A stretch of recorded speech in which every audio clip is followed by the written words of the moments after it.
आजमगढ़ लोकसभा चुनाव समीकरण 2024 पर नजर डालें। उससे पहले आपको बता दें, समाजवादियों का गढ़ रहा है। आजमगढ़ में 2 लोकसभा सीटें आती हैं, आजमगढ़ और लालगंज। 2019 में आजमगढ़ सीट को सपा के नेता अखिलेश यादव ने जीता था, लेकिन 2022 में हुए उपचुनाव में भाजपा के उम्मीदवार दुर्गेश यादव ने इसे वापस जीत लिया। लालगंज सीट पर बसपा की सांसद लिए भाजपा आजमगढ़ के सियासी समीकरण को अपने पक्ष में लाने की कोशिश में लगातार लगी हुई है। सुश्री संगीता आजाद हैं। 2024 के लोकसभा चुनाव की पार्टी ने कैबिनेट मंत्री अनिल राजभर को वोटों के लिहाज से जिम्मेदारी सौंपी है, क्योंकि उनका जातिगत समीकरण उधर थोड़ा करीब बैठता है। राजभर वोटरों को भाजपा के साथ जोड़ने के लिए रोजगार मेले और सम्मान समारोह का आयोजन लगातार जारी है। राजभर वोटरों की संख्या आजमगढ़ और लालगंज लोकसभा सीट में करीब 5,25,000 है। इसी लिहाज से समाजवादी इसमें और बीजेपी दोनों जोर लगा रहे हैं। 2 बड़े राजभर उम्मीदवार या कहें नेता बीजेपी और समाजवादी दोनों में है। सपा के लिए आजमगढ़ सीट अखिलेश यादव का किला है, जिसे शायद कोई कभी भेद पाए। अखिलेश यादव ने 2019 में इस सीट से 2,62,900 वोटों से जीता, लेकिन 2022 में उन्होंने ये सीट छोड़कर कन्नौज सीट से चुनाव लड़ा। उनकी जगह सपा ने अब्दुल खालिद का नाम दिया। वो जब लड़े तो बसपा भाजपा के दुर्गेश यादव से महज 15,000 वोटों से हार गए। बहरहाल गौर करिएगा, आजमगढ़ सीट पे यादव उम्मीदवार होने से इधर शाह अब्दुल खालिक जी को हार का सामना करना पड़ा, क्योंकि पार्टी से अलग यादव अपने उम्मीदवार की तरफ बीजेपी में बिरादरी की वजह से चले गए।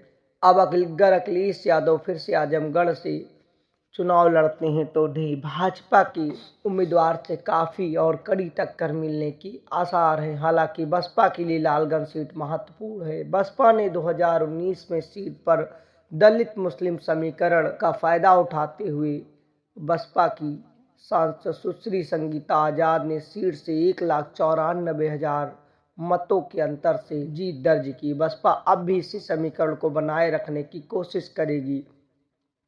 पार्टी ने 2022 के उपचुनाव में गुड्डू जमाली नाम के दलित मुस्लिम उम्मीदवार को उतारा, जो भाजपा के राजवीर सिंह से 1,25,000 वोटों से हार गए, यानी बसपा के वोटों से हार गए। बसपा 2024 के चुनाव में इसी फार्मूले को लागू कर सकती है। हालांकि उस समय बसपा और समाजवादी एक हुआ करते थे, आज दोनों में बिखराव है, तो मत में भी इफेक्ट पड़ेगा। लेकिन आजमगढ़ लोकसभा चुनाव 2024 में भाजपा, सपा और बसपा के बीच एक रोमांचक कड़ा मुकाबला देखने को मिल सकता है। सीधे कहे तो कांटे की टक्कर। आप अपनी राय दीजिएगा। लेकिन आजमगढ़ के सियासी समीकरण को साधने में जुटी बीजेपी इस जगह पर कईयों की जिम्मेदारी देकर बैठी है। उससे पहले आजमगढ़ के लोकसभा चुनाव लड़ने के लिए शिवपाल यादव और भाजपा पर लगेगा बुरा असर। लोकसभा उपचुनाव के भी कई समीकरण आपके हिसाब से समझ में आएंगे। आजमगढ़ लोकसभा चुनाव के बारे में अभी तक कोई आधिकारिक घोषणा नहीं हुई है, लेकिन अनुमान है सीट पर भाजपा, सपा और बसपा के बीच रोमांचक मुकाबला हो सकता है। हालांकि दृढ़ शंकु मुकाबले की तो आशंका नहीं है। सीधे फाइट बीजेपी और समाजवादी के बीच दिखेगी। भाजपा के लिए आजमगढ़ सीट को बचाना एक चुनौती है, क्योंकि इस सीट पर सपा के नेता अखिलेश यादव का काफ़ी प्रभाव है। हालांकि वो इसे छोड़कर कन्नौज जा रहे हैं। अखिलेश यादव ने 2019 में सीट पर जीत हासिल की, लेकिन 2022 में उन्होंने ये सीट छोड़कर कन्नौज जब गए तो उन्हें ये सीट गंवानी पड़ी। बसपा के लिए लालगंज सीट भी उसी तरीके से महत्वपूर्ण है। यहाँ दलित मुस्लिम समीकरण के हिसाब से बसपा बीजेपी को टक्कर देने की कोशिश में है, लेकिन इस बार ट्रिपल तलाक और आधी आबादी मुस्लिम की क्या बीजेपी के पक्ष में जाकर उनका फार्मूला मजबूत करेगी?